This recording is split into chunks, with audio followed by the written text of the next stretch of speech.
sabia que a obesidade é uma das doenças de maior ocorrência na clínica de felinos? É uma doença endócrina e multifatorial, associada a vários fatores, dentre eles a castração. Principalmente os machos, eles sofrem uma influência hormonal. A testosterona é importante, muitas vezes, para que ele mantenha aquele comportamento territorial, que ele seja um animal mais ativo. E a partir do momento em que o gato é castrado, ele passa a ter um comportamento mais sedentário. O sedentarismo, associado principalmente a um animal que tem uma alimentação exposta o tempo inteiro, vai fazer com que esse paciente tenha um ganho de peso. E embora a gente ache super fofinho, né, os gatos com sobrepeso, aquela barriguinha, a gente precisa lembrar que a obesidade está associada a várias doenças. Dentre a doença de maior frequência e que pode trazer vários danos para o seu gato é a diabetes. Então, a diabetes mellitus, ela vem num aspecto muito semelhante a nós humanos, que é em decorrência do sobrepeso e da presença da resistência insulínica. Esse paciente pode começar a ter como sintomas beber bastante água, fazer bastante xixi. Outra doença extremamente comum associada à obesidade são as doenças cardiovasculares e principalmente a hipertensão arterial. Um paciente no sobrepeso, ele também vai acabar sobrecarregando todas as articulações, fazendo com que ele passe a ter sintomas de osteoartrite de forma muito mais precoce. Então, é muito importante que a gente, a partir do momento em que os gatos são castrados, tanto fêmeas quanto machos, que a gente tome um cuidado redobrado com a alimentação, que a gente mantenha, esse paciente sempre ativo. Então, o enriquecimento ambiental, um ambiente em que esse gato possa manter um nível de atividade também vai ser importante. E a gente pode usar isso com a verticalização do ambiente. Se você nota que o seu gatinho ele já está tendo um ganho de peso, então vai ser importante fazer um acompanhamento veterinário, porque daí ele passa a ter uma necessidade do uso de dietas específicas para emagrecimento, para que a gente possa indicar a melhor dieta no controle do peso do paciente.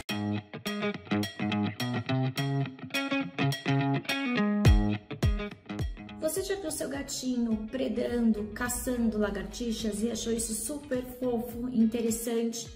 Mas será que esse comportamento é um comportamento isento, de problemas? Infelizmente não.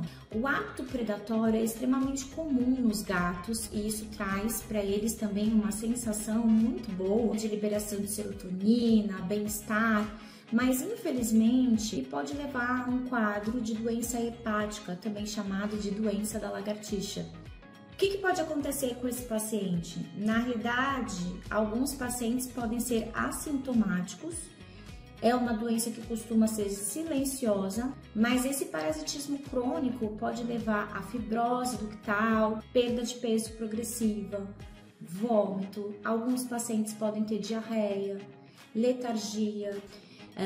E esse paciente pode evoluir para quadros de maior gravidade, muitas vezes sendo necessário, inclusive, procedimentos cirúrgicos. Como que a gente pode prevenir? Na realidade, toda vez que o seu gato tiver contato, com lagartixa, é interessante fazer uma consulta com o médico veterinário, na tentativa de detectar se esse paciente já está infectado e, obviamente, introduzir o melhor tratamento a partir do que ele vai observar nesse paciente. Muito importante também a gente lembrar que a gente pode ter algumas medidas em casa para reduzir o risco do gato ter contato com a lagartixa. Então, o mais importante, animais castrados, domiciliados, já ajuda bastante a ele não ter risco de ter nenhum tipo de doença infecto-contagiosa, E para que esse gato não se sinta frustrado, Afinal de contas, é um hábito natural dos gatos a predação e traz bem-estar para a espécie, a gente vai direcionar esse comportamento por meio de quê? De brinquedinhos. Então, a gente pode pegar vários brinquedos, que simulam o comportamento predatório e isso vai ser extremamente prazeroso para o seu gato e, ao mesmo tempo, não vai trazer nenhum risco para o nosso paciente.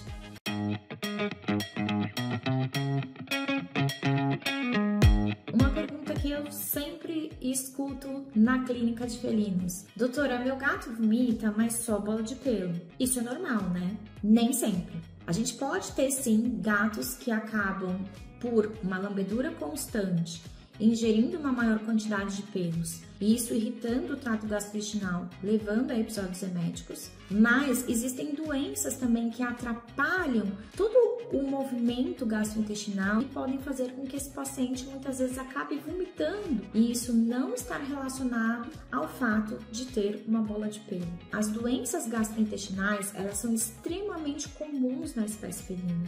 A doença inflamatória intestinal, o linfoma alimentar, e muitos desses pacientes vão ter como única e exclusiva manifestação clínica vômitos esporádicos. Então a gente sempre diz para o tutor, vomitar nunca é normal. E mesmo que o seu gato vomite bolas de pelo, e mesmo que isso seja esporádico, a gente precisa avaliar o porquê que isso está acontecendo. Será que o seu gato também não está ingerindo mais pelos porque às vezes está com uma lambedura mais excessiva? Isso pode ser uma alteração comportamental, um problema de pele. Será que o seu gato não está vomitando bolas de pelo porque tem algum problema relacionado à motilidade do trato gastrointestinal? Será que ele não pode ter um processo inflamatório também? Ou até mesmo um quadro de maior gravidade? Então sempre o vômito precisa ser investigado, principalmente se ele começa a ter uma ocorrência maior, se esse vômito passa a não ter só, o pelo, mas quando ele começa a ter um conteúdo amarelado, que é bile, se porventura a gente também vê sangue, isso é muito preocupante. É importante também avaliar se o seu gato está tendo perda de peso, perda de massa muscular também, se esse paciente fica mais letárgico, se ele passa a ter alterações no apetite. Então esses são outros sintomas que podem estar associados aos vômitos e que reforçam a necessidade de uma investigação maior. Se você quiser saber mais sobre esses sinais silenciosos do seu gato, não esqueça de baixar o e-book sobre o comportamento e saúde felina, que vai trazer várias informações para que você se sinta mais seguro em relação ao seu gato. Mas não deixe de procurar um médico veterinário especializado na espécie.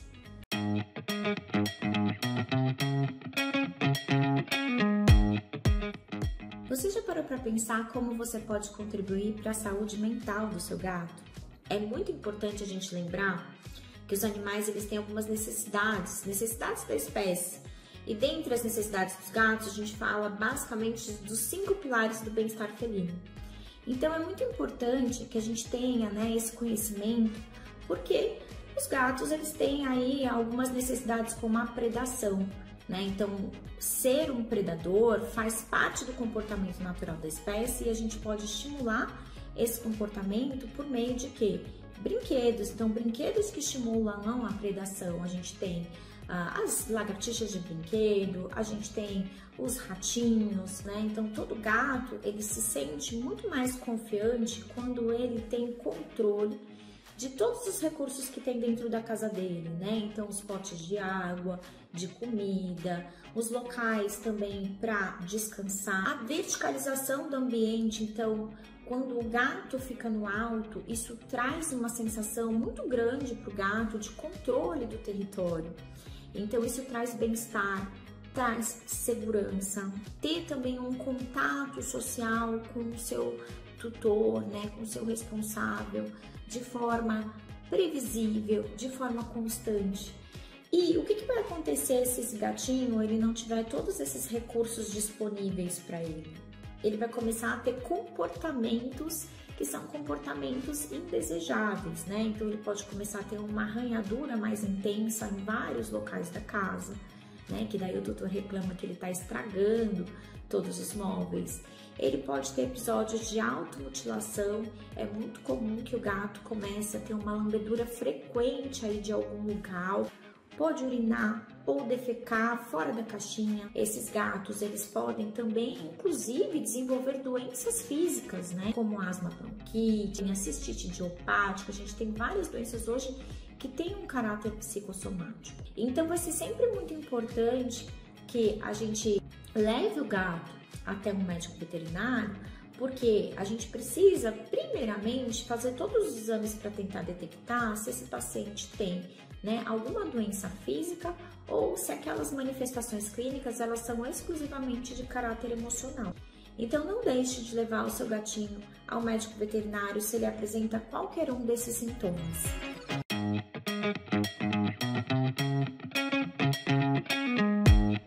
Um dos maiores mitos que a gente encontra, né, quando a gente atende gatos é em relação à necessidade da vacinação. A maioria dos tutores me questionam: puxa, o meu gato, ele não sai de casa, fica no apartamento, ele realmente precisa de vacina? A resposta é sim, porque embora o seu gato, você acredita que esteja em um ambiente controlado, existem vírus que muitas vezes eles ficam dentro do paciente. O herpes vírus, ele é um vírus que ele faz latência e muitos gatos, inclusive, eles já vêm quando adotados com esse vírus. Quando há uma queda de resistência, o vírus passa a trazer sintomas. Outro fato importante é que, mesmo que esse seu gato não saia de casa, a gente sai. Então, o que vai acontecer é que muitas vezes a gente vai trazer na roupa, no sapato, partículas virais que podem acabar infectando esse gato. Sem contar que quando a gente tem muitos animais convivendo juntos, o risco da gente ter vírus circulando naquela população vai ser muito maior. Então, sempre vai ter benefício a vacinação. Atualmente, a gente tem um grande problema, né, que é o vírus da leucemia felina, que pode afetar os gatos e levar a diferentes doenças, como quadros de anemia grave, linfoma e leucemia, que são quadros neoplásicos, câncer, alterações dermatológicas, gastrointestinais, alterações da cavidade oral. Então, vai ser muito importante que o seu animal seja imunizado. É um animal que pode ficar livre da doença por meio da vacinação e é importante lembrar que essa doença não tem cura e na maioria das vezes ela acaba sendo fatal. Em relação à vacinação antirrábica, também frequentemente conversada, né, na clínica. A vacinação antirrábica, ela é uma vacinação obrigatória por meio de legislação. Então, os pacientes precisam ser vacinados também anualmente.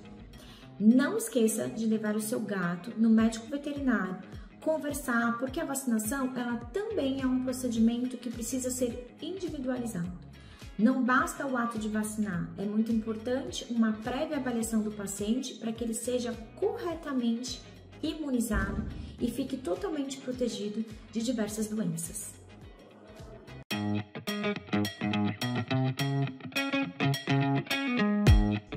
Você sabia que mesmo dentro de casa, vários fatores podem colocar o seu gato em perigo?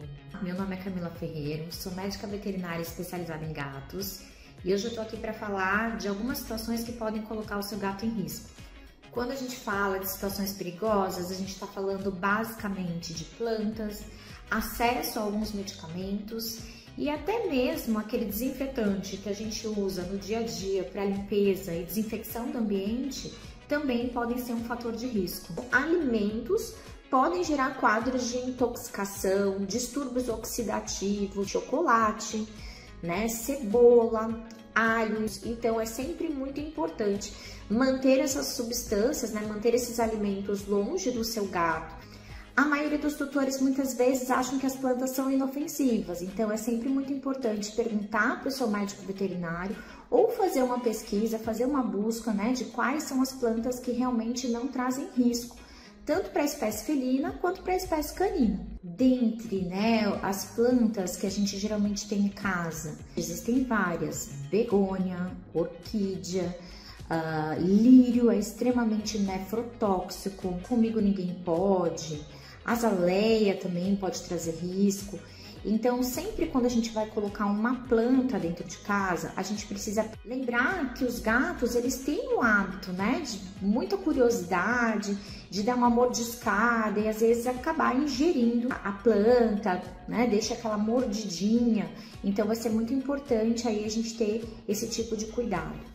Medicamentos também é algo muito importante, né? Nunca deixar nenhum medicamento assim solto. Os gatos têm um hábito muito curioso de mordiscar, de brincar com esses produtos e isso pode acabar levando a uma ingestão acidental. Às vezes também as pessoas têm a ânsia de medicar, quando ele tá com algum trauma e acabou se machucando, e na maioria das vezes a administração são de anti-inflamatórios. Eles podem levar a quadros de intoxicação extremamente grave na espécie felina. Então jamais administre nenhum medicamento sem falar primeiramente com o seu médico veterinário. Outro medicamento que é bastante utilizado atualmente e que pode levar a um quadro de intoxicação grave é o uso do minoxidil. E essa substância ela também vai ficar muitas vezes no travesseiro, na fronha. E se o animal tiver, na realidade, tanto cães quanto gatos, se eles tiverem contato com essa substância, eles realmente podem ter aí manifestações clínicas de maior gravidade. Então é sempre muito importante ter esse cuidado. Em relação também aos produtos que a gente usa para limpeza e desinfecção do ambiente. Lembrar que principalmente a água sanitária, elas têm um odor bastante atrativo para os gatos e isso vai fazer com que ele tenha tanto irritação pela olfação, por tentar cheirar essa substância ou tentar se passar nela, isso pode trazer uma irritação cutânea e em alguns casos mais graves o gato pode chegar a ingerir também essa substância, trazendo bastante irritação para o trato gastrointestinal. Se você quiser aprender mais sobre hábitos saudáveis para manter o seu gato bem e com maior longevidade, baixe o e-book que está aqui no link da bio.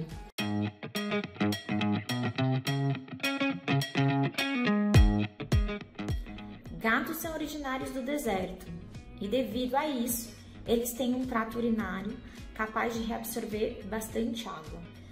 Mas, obviamente, os gatos, eles se alimentam também na natureza de pequenas porções de alimento várias vezes ao dia. E esse alimento que teria disponível na natureza seriam pequenos répteis, aves, né? Onde você tem uma alta quantidade de água, né, sendo ingerida por meio da alimentação. Agora, os nossos gatinhos dentro de casa, na maioria das vezes, eles comem exclusivamente ração seca, que tem um baixo teor de umidade. Então, isso vai fazer com que o gato tenha que se esforçar mais para manter o seu estado hídrico. O que a gente pode fazer para ajudar o gato a se manter mais hidratado? Dieta úmida. Tem muita gente que fala coisas erradas sobre ela. As dietas úmidas, elas têm um alto teor de umidade, então fazendo com que o paciente acabe ingerindo bastante água.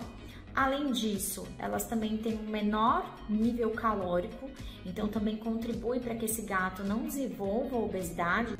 Outra forma que a gente pode também estimular a ingestão hídrica é que os gatos, eles adoram água fresca e tudo que é novo, então a gente sempre coloca as fontes e os cuidados também de higienização dessa fonte são importantes.